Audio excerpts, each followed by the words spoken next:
Okay. Looks like people are coming in. We can get started now. So, thank you everybody for attending today's talk, Climate Change and Energy Policy. What's going on? Privileged to be joined today by Bill Saxonis. A little bit about Bill. He spent decades working in the New York State government on energy policy, including work for the New York State Energy Office and the New York State Department of Public Service. Many of you may know him additionally as a professor in Rockefeller College's Department of Public Administration, where he has focused his research on energy policy across New York State and across the country. I'm going to hand it over to Bill in a moment, but just to lay out the ground rules, they're the same as they always are. If you have questions throughout Bill's presentation, which will comprise roughly half of our meeting time today, you can feel free to put those into the chat so I can read them to him. Alternatively, if you want, you can use the hand raise function and I will call on you. With that being said, I pass it over to Bill. Thank you, Connor. It's great to be here today. And of course, our topic is energy policy and climate change. We're going to try to figure out what's going on, even though that's a pretty difficult question. Since 2017, I've taught a course called Understanding Energy Policy and Climate Change, a Federal, State, and Local Government Perspective. The course is offered to both graduate and undergraduate students under the title PAD 475 and PAD 575. And believe me, every year is a new adventure. There's just a literal fire hose of information that comes at you every week. And oftentimes an hour before class, I'm updating my lecture for the class. But it's a lot of fun. It's very challenging and very dynamic. It involves many things. I oftentimes compare it to a marble cake rather than a layer cake because you talk about one thing and it leads to many others. The study of energy policy and climate change reflects an intricate interplay of economic, legal, regulatory, technological, environmental, geopolitical, and ethical dimensions. It's rare you can talk about one thing without getting engaged with all of those other areas. Again, challenging and also fascinating. And a good place to start is at the beginning, I've been told. And what is climate change? Well, the definition is pretty simple. Climate change describes a change in the average conditions, such as temperature and rainfall, in a region over a long period of time. And that's from our friends at NASA. Warning. Now, this looks important. When you see that red sign and the exclamation point, you gotta be very careful here. Don't confuse weather with climate. One is short term and the other is long term. People will say because it's been 0-degree wind chill here in Albany in the last several days that we've solved climate change. Look how cold it is. How can there be global warming? It's gone. It's cured. Really, climate, you're really looking at long term, which is typically like 30 years or more. Just a little difference is that they posted this meeting on the Green Scene listserv, and they mentioned I was going to be looking towards the future. Well, actually, I'm taking some advice from my good friend Winston Churchill, who pointed out that the farther back you look, the farther forward you are likely to see. And so we're kind of going back in the way back machine. And in the 1800s, scientists discovered that carbon dioxide could alter the Earth's climate. And in 1938, a link between man-made carbon dioxide and a warming trend was documented by Guy Callender. And there's Mr. Tyndall, who lived from 1820 to 1893. He was a distinguished British scientist. He's fascinated by glaciers, loved to explore glaciers in Switzerland. And he measured the absorptive power of gases such as water vapor, carbon dioxide, ozone, and hydrocarbons back in 1859. You may notice he has a really cool beard without a mustache, so that might have been the style trend back in the day. But he basically established that carbon dioxide is a greenhouse gas with the potential of preventing heat from escaping into outer space. Here's a question. Who was Eunice Foote? There's no pictures of her. This is the best we can do as an artist rendition. She lived from 1819 through 1888. She actually beat Tyndall with the discovery about the impact of CO2 on global warming. Ronald Jackson, a scientist, historian, and Tyndall biographer, said, Foote does not seem to have been the first person to notice the ability of carbon dioxide and water vapor to absorb heat and to make the direct link between the variability of these atmospheric constituents and climate change. This was 3 years before Tyndall. Now, admittedly, Tyndall's work was a little bit more advanced, but Eunice Foote has been a relatively recent discovery to scholars. In fact, when she presented her paper, and here's an excerpt from it, it had to be given by a man because women scientists were frowned upon.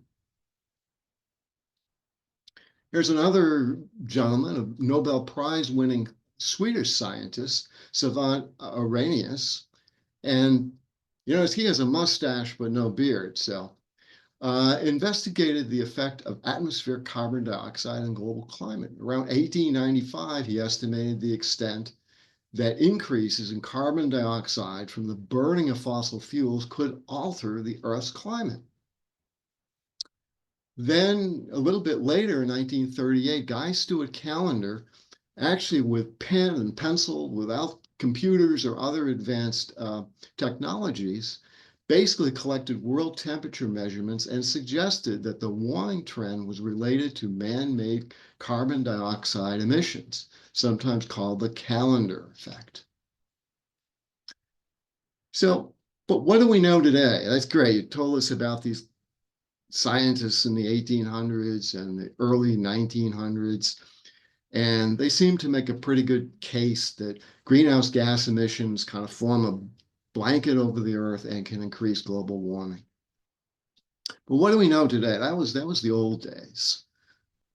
Well, here's what scientists say today. A 2013 analysis of peer-reviewed studies showed 97% of studies published between 1991 and 2012 supported the idea that human activities are altering the Earth's climate. Now, a more recent survey of 88,000, that's 88,000 folks, peer-reviewed climate-related studies published from 2012 to November 2020 found that over 99.9% of the papers agreed that human activities are altering the Earth's climate. So let's look at some real data.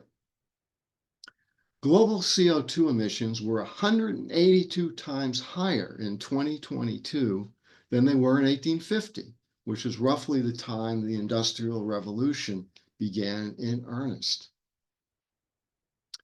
And let's look at a few basics. Greenhouse gases trap heat that can impact the Earth's climate. Greenhouse gases include carbon dioxide, methane, nitrous oxide, and fluorinated gases. And there's a breakdown from our friends at EPA. CO2 dominates at nearly 80%. Now, these gases can last various amounts of time.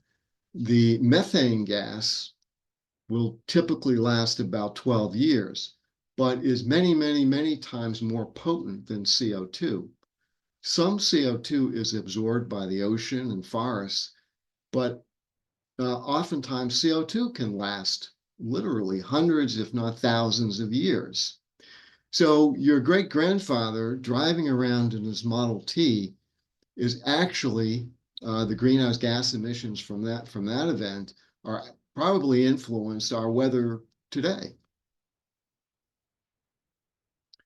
And just to give you an idea, at least in the United States, where these greenhouse gases emissions come from by sector, number one is transportation. When I first started teaching my course in 2017, electric power was number one. But the electric power industry has become more energy friendly by closing down many power plants. So now transportation is number one. And here, if we look at global carbon dioxide emissions, here we're looking from 1850 to 2022. And you can see on the left-hand side of the screen, it was 204. And by 2022, 37,100. So clearly, global carbon dioxide emissions are on the upswing. And here, going back 800,000 years, we see, again, the same trend that we're seeing an increase in CO2 emissions, and quite dramatically in recent years. This is based on some NOAA research, courtesy of BBC. So here's a question. What nation was the largest emitter of greenhouse gas emissions in 2022? Could it be the United States, Russia, China, European Union, which is 27 nations? Well, let's take a look. Here is 2022 net greenhouse gas emissions from the world's largest emitters. We see number one is China. The United States is way behind at 12%. In fact, if we look at the United States, the European Union, all 27 nations, and India, it equals the greenhouse gas emissions emitted by China.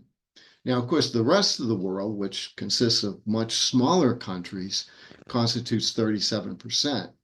Japan, who we think is a pretty strong nation, they're only at 2%. Now we're looking at something a little bit different. This is looking at CO2 emitting countries going back to 1750 to 2021, and we see a very different story. Here we see the United States as the bad guy at 24.8% versus only 14.7% for China. And other major countries like France, Poland, Italy, South Africa are, hardly on the map. They're down around 2%. So we get a totally different picture depending on how we view the data, whether we're doing what's happening now or what's happening historically. But we have to remember, as I said earlier, that many of these gases can linger literally for hundreds, if not thousands of years. Here's another way of looking at things. When we look at per capita, we see Russia as number one, US number two, and China number three. So here we get a different idea. So, politicians can try to identify who's at fault. One person can say, well, clearly it's China because they're the biggest emitter today. Someone else can say, no, it's clearly the United States, because if we go back to the beginning of the Industrial Revolution, the United States is clearly in the lead. Someone else can say, well, China and the United States are enormous size nations. You'd expect them to emit more greenhouse gas emissions. Really, it's per capita that's most important. And here we see Russia is at the top of the list. And Russia has not had a particularly enlightened policy in terms of environmental issues and climate change. But I liked Putin's comment where he said in 2003 that global warming means Russians will spend less money on fur coats. And here we're looking at, this is just a little bit different view of CO2 emitting countries per capita. This is 2020.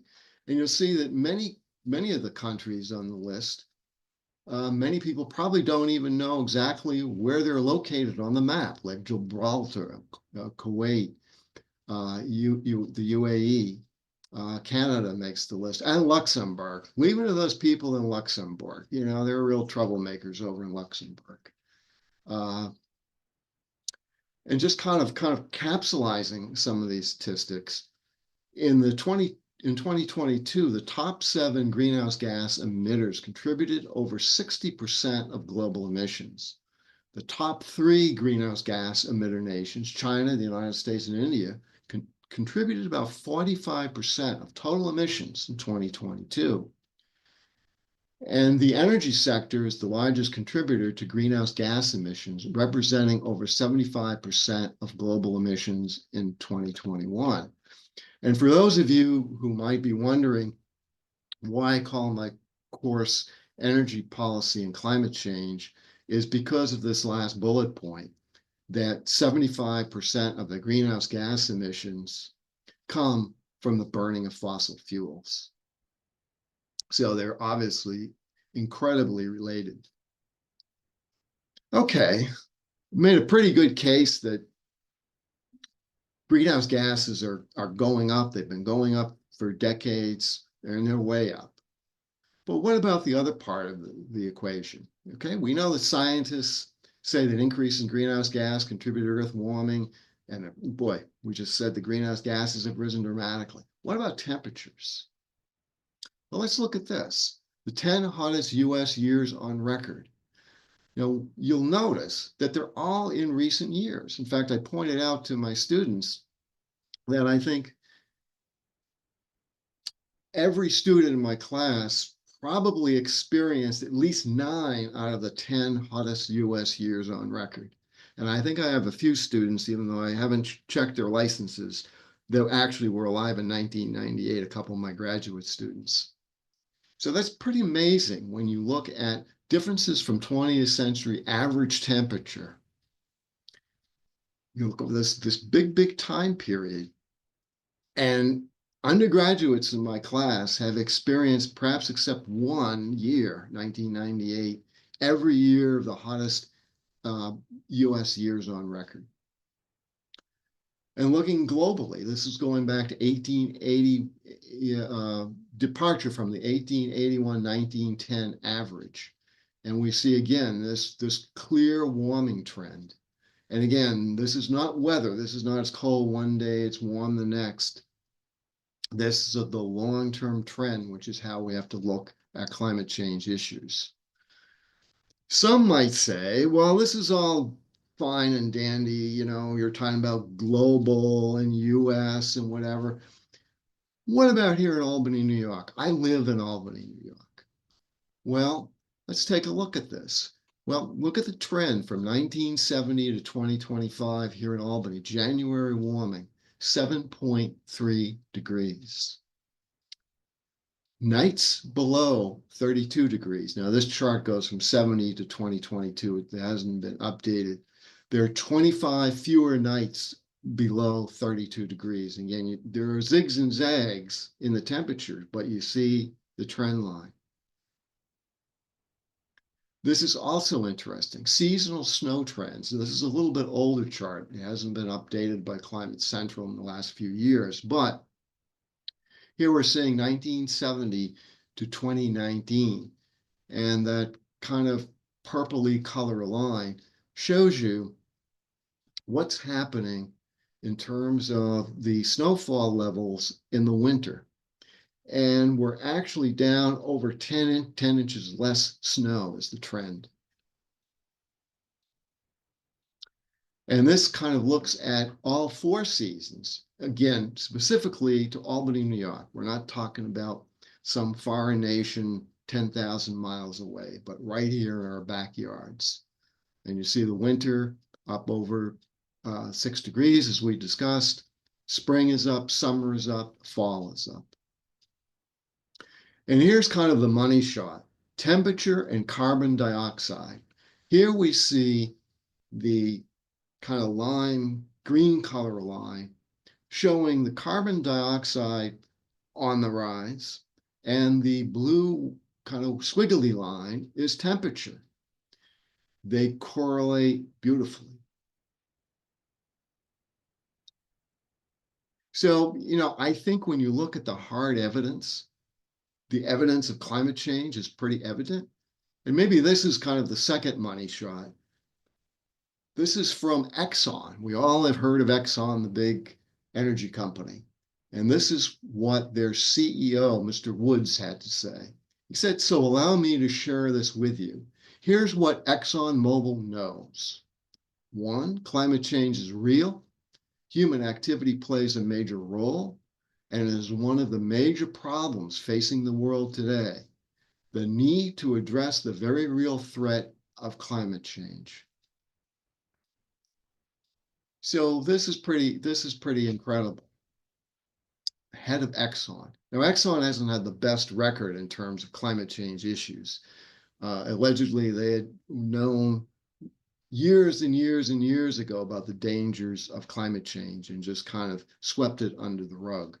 And that's a little bit beyond the scope of our talk today to get into all the details about that. But the current feeling of Exxon, their conclusion is climate change is real. And certainly we're all kind of familiar with some of the impacts of what some call climate weirding, because it isn't just warming. There can be all kinds of strange weather events that are exacerbated by climate change. Certainly more extreme weather, negative economics, the cost of disaster recovery, tourist impacts, ocean warming, expanding, becoming more acidic, agriculture production threatened, negative human health effects, Arctic wildfire survival is more difficult, coral reefs and shellfish are in trouble, forests are more prone to deadly infections and fires. World peace is challenged. The US Department of Defense is actually very concerned, exacerbates negative environmental justice impacts. Now, of course, in my class, we go into a lot of these topics in much more detail than we're able to here, but I just wanted to kind of remind you of all the various impacts. It isn't just the globe is a few degrees warmer. It triggers, a whole range of problems and threats to our survival. These are some insightful words from long ago, and this was from the Washington Post in 1969. I don't have the exact citation, but it's from a book, The Parrot and the Igloo by David Lipsky. Mankind's ability to protect itself is less likely to be limited by inadequate knowledge than by its notorious inability to turn knowledge into effective public action. And I really like that statement. It really captures, despite the fact that it was made many years ago, back in 1969, mankind's ability to protect itself is less likely to be limited by inadequate knowledge. We know we have the knowledge, but we have a notorious inability to turn knowledge into effective public action. And let's just take a brief history of climate change politics. I think this will give us some insight as to what's happening today. Here's another question for you. What president said this? This generation has altered the composition of the atmosphere on a global scale through a steady increase in carbon dioxide from the burning of fossil fuel. I bet you won't get this right, so let's take a look at the answer. Lyndon Johnson, Special Message to Congress, 1965. It's a long time ago. There was a time when Democrats and Republicans actually worked together on environmental issues. Here is Richard Nixon, former president, and on the right, Daniel Patrick Moynihan, who was our New York State senator for many years and also served in both Republican and Democrat administrations. President Nixon devoted scant attention to climate change, but did establish the EPA in 1970. In Nixon's White House in 1969, Daniel Patrick Moynihan raised an alarm about climate change. This is 1969. He wrote that it was pretty clearly agreed that carbon dioxide content would rise 25% by the year 2000. He further wrote, I think this climate change is a subject that the administration ought to get involved with. He wrote this to John Ehrlichman, who was a senior Nixon aide. Was Moynihan right? Well, he was, more or less. Carbon dioxide levels rose about 15% from 1969 to 2000, and nearly 30% from 1969 to February 21. So he was at 25%. So it was a little high from 69 to 2000, but a little low if you're looking at 1969 to 2021. So he might not have been precisely accurate, but he certainly had something.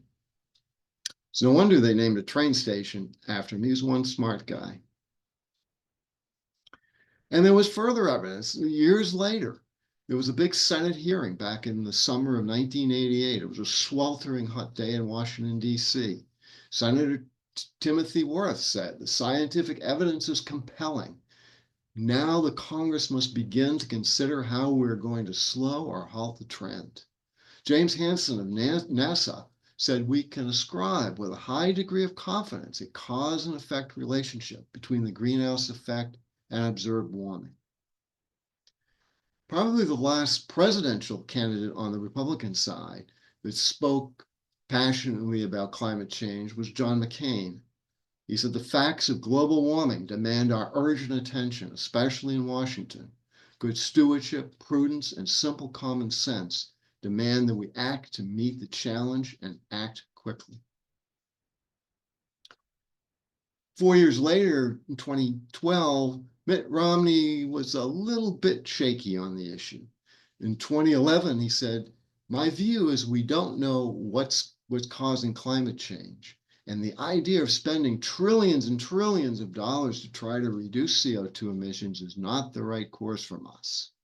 But in 2015, after the election was over, he said, "I'm one of those Republicans who think we are getting warmer and that we contribute to that." In 2023, he said, "I have no question about the impact of climate change. It's going to be significant, devastating in some areas." Of course, Mitt Romney is no longer even in politics. He retired from the Senate last year. Then things changed.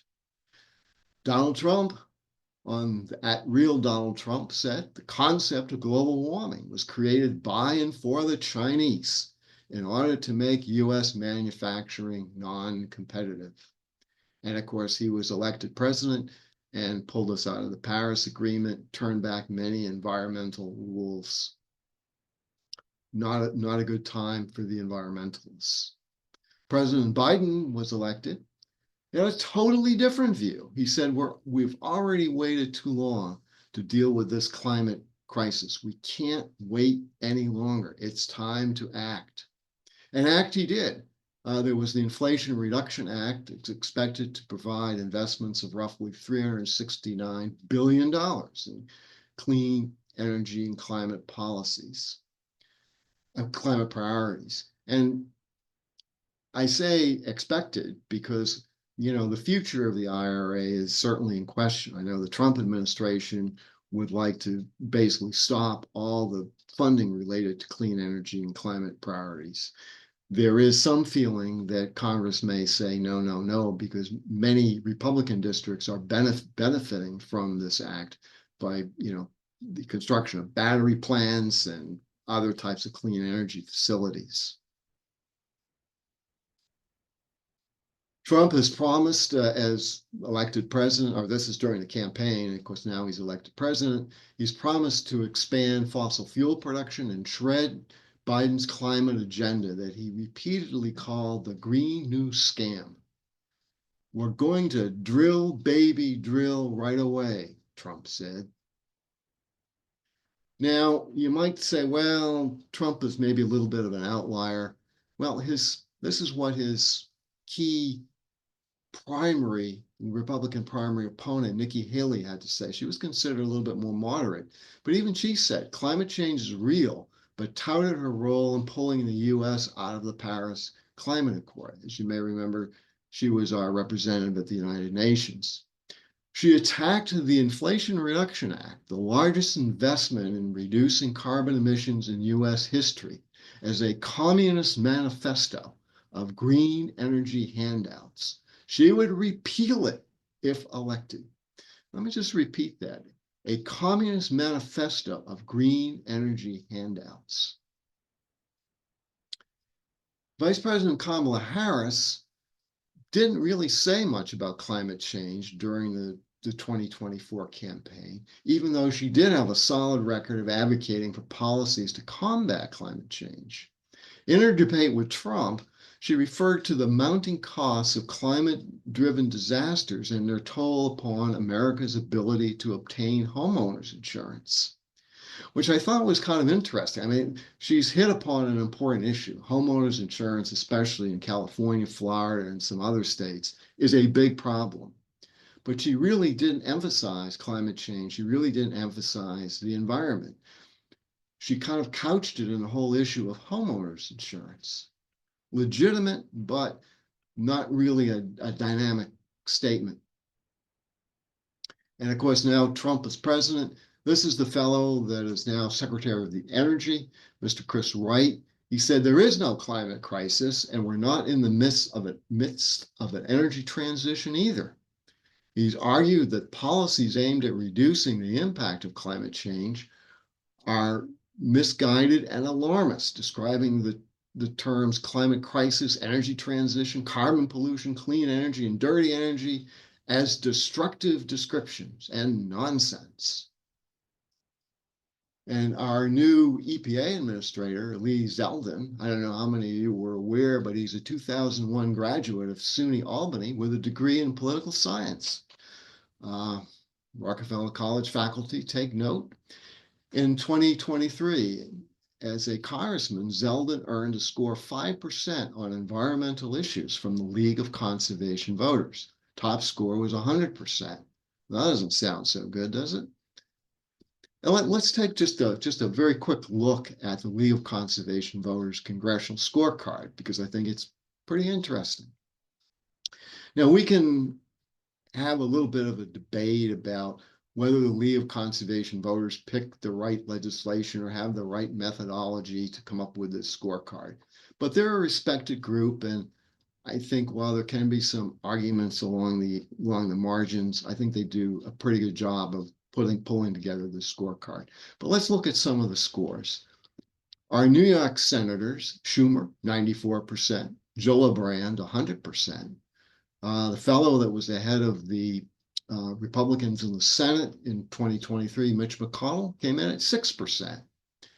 Now, I mentioned Scott and Rubio, the two senators at the time from Florida, at 0%. And that's significant because Florida is oftentimes identified as the state most at risk from climate change, because as you know, they get many hurricanes and have various other weather events. Their scores is 0%, both of them. Now we look at on the congressional side, we see Tonko, who represents the Albany area, at 100%. Ms. Stefanik, who's off to the United Nations, at 0%. We talked about Zeldin at 5%. We look at the House leadership, Hakeem Jeffries, 100%. Mike Johnson, the Republican leader, 0%. And it's just quite remarkable. I mean, there was a time where among Republicans and Democrats, there would be some level of cooperation and some, melding of the minds. But here it's just so strident. Jeffries 100%, and Johnson 0. What do the voters think? Well, the Pew Research Center does some really terrific work. This is fairly recent. This was late 2024 in October. Here you'll see Republicans, much less than Democrats, say that human activity contributes to global climate change. And you see the dark blue is the Democrat, and that is 70% shows a great deal. Where on the Republican side, in the graph in the middle, it's 20%. This really dynamic shift, difference between the two parties is really quite remarkable. And how Americans view the economic and environmental impacts of climate policies. This is also from Pew. And you'll see the dark blue represents the Democrats and the kind of lime green color represents the Republicans. And you'll see just the dramatic difference between Republicans and Democrats. But, you can't always have 100% agreement. Some environmentalists see nuclear power as posing significant safety risks, but others see it as a reliable source of clean energy. Some oppose the use of wind power in certain locations, claiming it would mar the natural beauty of the landscape. Some are suspicious of new technologies. Are we trading one set of problems for another? For example, the transition to electric vehicles. Will the risk of problems with lithium batteries outweigh some of the greenhouse gas emission benefits? And there are many other views. Some say, oh, climate change is a problem, but it's not urgent. Some say we're doomed. There's nothing we can do about it, so we might as well drive around in our pickup trucks and make our houses bigger and bigger. Why not? We're all going to die anyway. Not sure. I need more information. There's always people always looking for more information. I'm not sure. I need more information. Some just see it as a mask for radical change, as socialism. Some of these environmentalists really don't believe what they're saying about climate change, but they really want to go to this communism, socialism, like Nikki Haley said, a communist manifesto. And they do it under the disguise of the environment. And there are many others, and we don't have time to go into them all. Why do we have so many different views? Well, certainly disinformation is a big one. And let's just run through a few of these. We're getting a little bit short on time. I want to allow time for questions and answers. So let's talk about disinformation. I Googled climate disinformation, and I got over 87 million hits. There you can see, this was just a few days ago. 87 million hits. Now, I will admit, I didn't check out all 87 million hits, but that's a pretty amazing number. And you have, people like our president, Trump, on energy. And I won't go through all this. We talked about it last night in class, and we kind of did a fact check on it. Basically, Trump is saying, and this is only part of the statement, how evil wind is. He talked about how it will ruin your neighborhood and how it's killing the whales. He talked about how Gladys, who wanted to see President Trump on TV, couldn't watch him because the wind wasn't blowing, so she didn't have electricity for her TV set. And so she wasn't able to see President Trump. Anyway, it just went on and on and on. And we concluded, with the help of fact check, that the president was wrong and misleading on the following items that he discussed: wind and property values, impact of wind in the environment, wind and whales, wind and birds, cost, China's manufacturing positions, and the intermittency issue. Outside of that, it was a pretty good statement. And our friend Daniel Patrick Moynihan, always the wise one, had something very profound to say.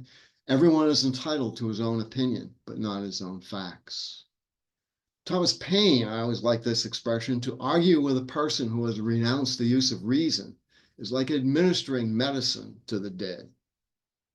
And I've had conversation with people. I sympathize with what Thomas Paine is saying there. It's your filter. Now, this woman is not my mother or my aunt or whatever. I found her on the internet and stuck her on my slide. But people look at things differently. I'm a fan of Homer Simpson and The Simpsons. Been watching them for many years. There was an episode where there's a TV news program on, and there's a report comes on about a terrible oil spill in Alaska. Lisa, the little girl, is horrified by the environmental impacts. But Homer thinks her concerns lie elsewhere. Listen to what Homer says. Don't worry, honey. There's a lot more oil where that came from. There are more reasons for limited action. Again, we can't go into all of these. Economics, distrust of government, fervent belief in free markets, the politics of extreme partisanship combined with the ability to isolate and localize issues, fear of change, problems seem off in the distance, concern with the now, complexity of the issues combined with disinformation. We do have the Paris Agreement, and that was a major milestone back in 2015. Unfortunately, we're trailing in meeting our Paris Agreement goals.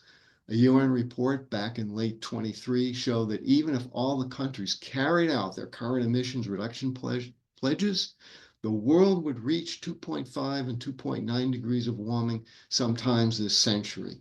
Now, our goal is to keep the temperature increase at 1.5 or below. And this is some additional scary statistics to keep you up at night. In 2020, during the COVID crisis, world energy demand is estimated to have fallen by 4.5%, and global carbon emissions from energy uses by 6.3%. The rate of decline in carbon emissions observed in 2020 is like what the world needs to average each year for the next 30 years to be on track to meet the Paris climate goals.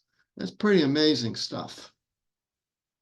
The 2020 level, we'd have to do that for 30 years to meet the Paris climate goals. And here's a kind of a picture of if we're at 1.5 degrees, what Dubai would look like. And this is what it may look like if we go to 3.0 degrees of global warming. There are some green shoots. Emissions from generating electricity in the United States are down about 40% from 2005. US emissions of heat-trapping gases fell by 12% between 2005 and 2019 as the US shifted from coal towards natural gas and renewables. Exxon plans to spend $17 billion on lower emission initiatives through 2027. The cost of renewables, such as wind and solar, have dropped dramatically in recent years. Technology continues to improve. Consider the light bulb, one of my favorite things to talk about. We used to have for like 100 years these horrible incandescent bulbs, which were basically the same design that Thomas Edison first invented. Extraordinarily inefficient. Today we have LED bulbs. They use at least 75% less energy and last up to 25 times longer. And I bought some LED bulbs by name brand companies for as low as 99 cents at the local ShopRite. Here's another important, fascinating fact. We're doing pretty darn good in New York State. Based on total energy consumed per capita, EIA reports that New York ranks 50th. Only Rhode Island is lower at 51 in terms of per capita energy use. And they include 51 in this ranking because they include the District of Columbia. So what we have is an extreme challenge with climate change. And it's very difficult to win a difficult battle when you have some people saying, there's nothing to fight about. It's a non-existent problem. And it's just kind of stunning when you look at what our political leaders are saying. One saying it's this grave issue, it's an issue number one. Others saying the issue doesn't even exist. How do you work together and solve the problem? In my years at the Public Service Commission, I focused on trying to be a problem solver. And I worked with all kinds of people, people in the utility industry, environmentalists, business council, trying to form solutions because we all sat down, we worked together. And one of my heroes, as many of you may know, is Duke Ellington, American genius. I don't even call him a musician. He's beyond musician, American genius. He said, a problem is a chance for you to do your best. That's one choice we have. Let's figure this out. Let's try to move through the partisan blah, blah, blah, blah, blah, and come up with some real solutions. You know, I say to my class, I get nervous when I hear people say drill, baby, drill, but I also get nervous when I hear people talk about pie in the sky environmental plans that just aren't realistic and actually would cause more destruction. There is a way to solve the problem, but it needs focus, it needs thought, it needs working together. And as Ellington says, a problem is a chance for you to do your best. Now, there is a second choice. My friend Homer Simpson says, if something's hard to do, then it's not worth doing. And I'm afraid there's maybe far too many people that have taken that Homer Simpson attitude. So thank you for your attention, and looks like we still have about 15 or 20 minutes for questions. Yeah, thank you, Professor Saxonis, for your presentation. So I have 3 questions in my messages here we got in advance, and then we have 2 questions from the audience I see so far. So we'll just go through those. The first question that I have for you here writes, what types of green energy infrastructure are built by utilities as capital investments and therefore increase rates for customers? Well, that's always a tricky question. And that was one of the things that I was getting at when I said sometimes I get suspicious about plans that some environmentalists advocate that, just aren't realistic. I think my old agency, the Public Service Commission, does a good job in terms of what's to be built and what's not to be built. I think we have to recognize that no matter what we do, there's likely to be increases in energy costs. And the reasons are many. One, energy costs have generally gone up. I mean, the basic costs, natural gas and things like that, are volatile. They can fluctuate. There also is the cost of the T&D system. It needs significant upgrades. One of our guest speakers in our class last year was a senior attorney for the New York Independent System Operator. And he basically said the T&D system in the state of New York really needs a major upgrade, from the big transmission lines that you see out in the hinterlands to the transformers and wires on our residential streets. So there's going to be rising costs. I mean, that's just the way it is. I think sometimes it's unfair to blame it. Oh, it must be renewables, because actually the costs of renewables like solar, wind, and whatever has come down dramatically in terms of price, and it's quite comparable with natural gas and other sources of power, and cheaper than nuclear. All right, the next question we have here, I think you've kind of already touched on this, but if you could kind of summarize, what do you think are going to be the effects of Trump's climate change policies on the sort of progress towards fighting climate change? That's an excellent question. And I think the obvious answer is not good, because he seems to be gung-ho for drill, baby, drill, and overturning various EPA regulations and whatever, just like he did in his first term. And I think the second term, by the way he set things up, he's likely to be more effective. He seems to have a better understanding of how the levers of power work. On the other hand, one of the things that I noted during the first Trump term is that others stepped up to the plate. There were many large corporations that said, we're committed to the goals of the Paris Agreement, regardless of what Trump says. Many corporations came up with very ambitious sustainability plans, and they actually, were touting their sustainability and their stewardship of the environment. Big banks, Blackstone, Citicorp, were really promoting green funding. This was a big business for them. Larry Fink, the head of Blackstone, which manages something like, I think the current number is around 10, 11 trillion, not billion, but trillion dollars in money, was quite a vocal advocate for climate change action. What I'm concerned about now is many of these companies have really dampened their enthusiasm for both equity issues and also environmental issues. So I think a lot of action is going to continue to progress forward, but it's going to be a challenging time. It's going to be a challenging time. This is the last of our questions we've gotten advanced, and I'll turn to the audience. I believe Guillermo Martinez is next. He's first up on the queue. So this final question asks, how does climate change affect biodiversity, and what are the potential long-term consequences for ecosystems around the world? Yeah, it's really quite significant. It doesn't take much of a change, in temperature.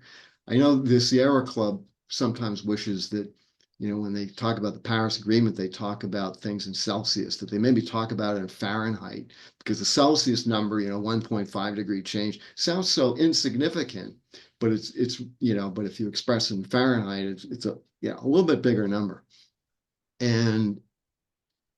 But those small changes can make a big difference. I mean, the coral reefs, the impact of on animals.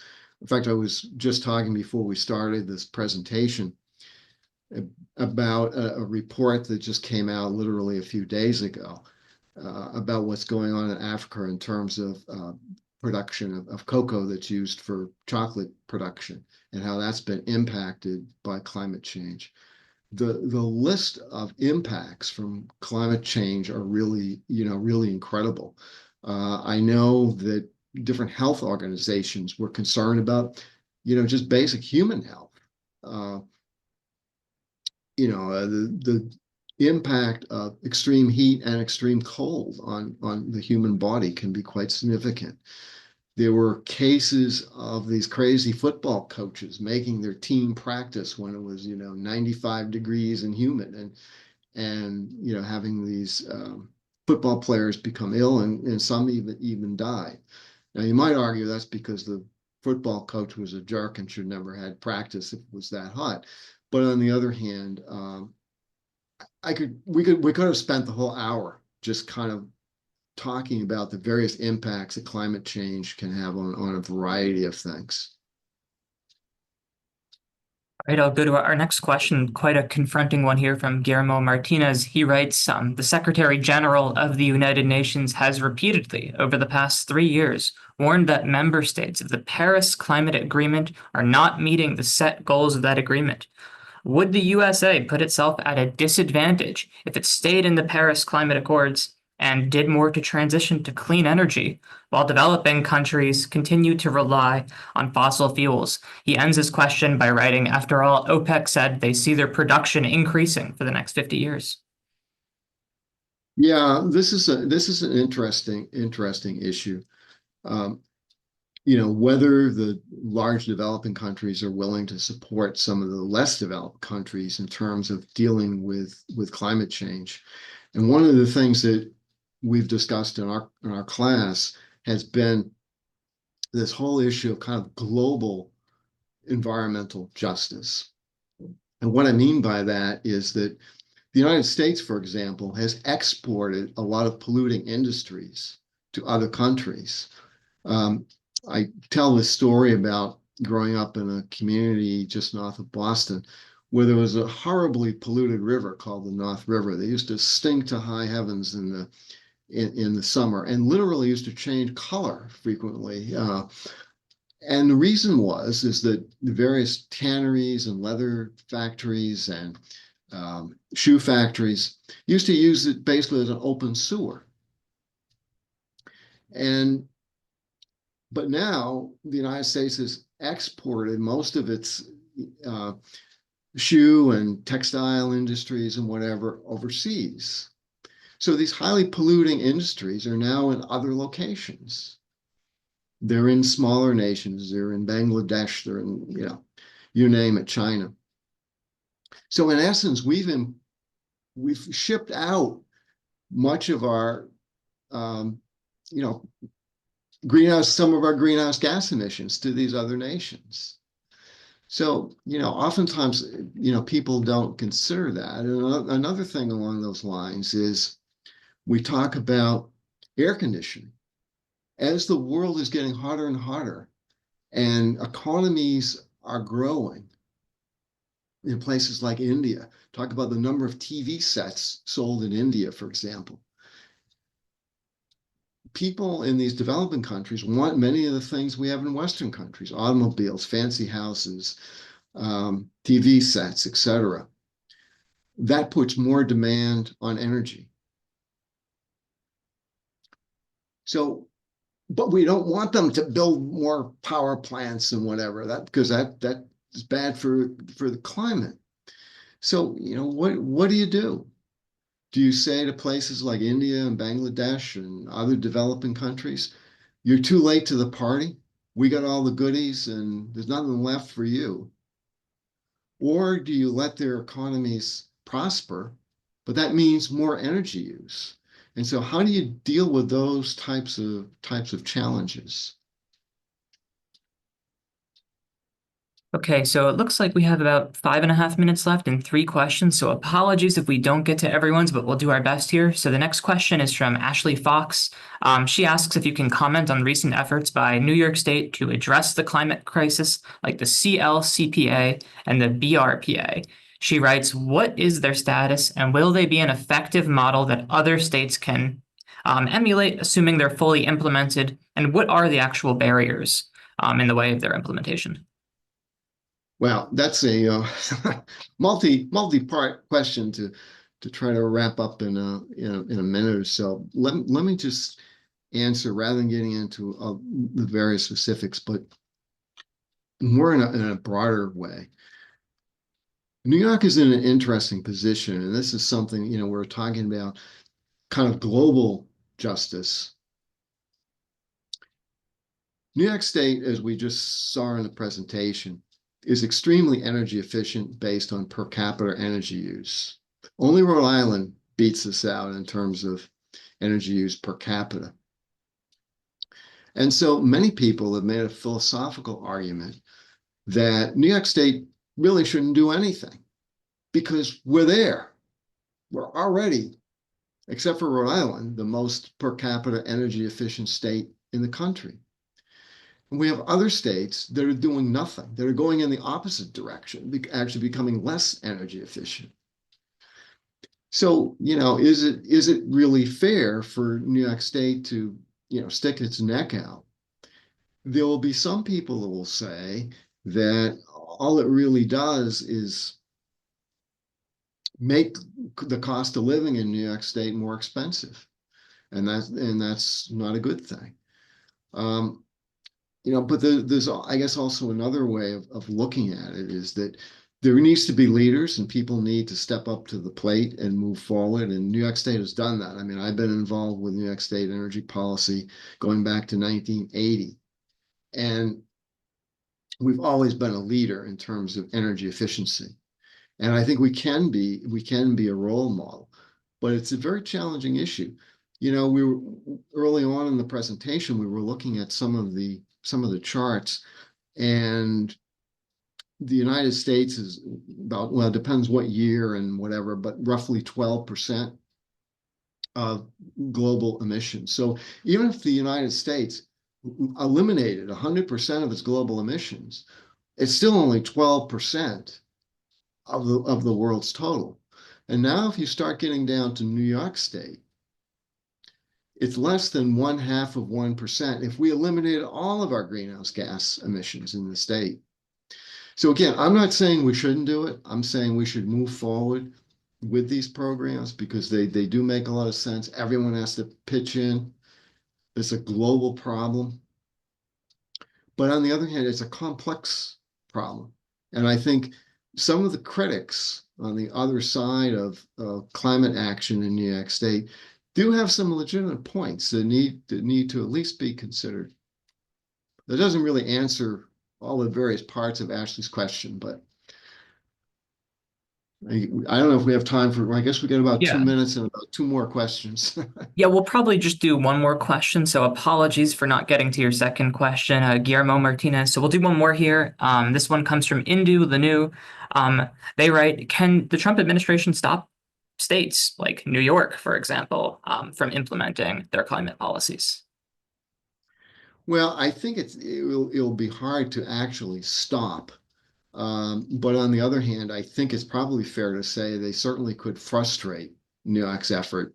If they're able to cut funds from the Inflation Reduction Act and other incentives, maybe make rule changes at the EPA level, they certainly could cause a lot of mischief. But I don't think even Donald Trump can say, New York State, you can't pass this law, or you can't do this, you can't do that.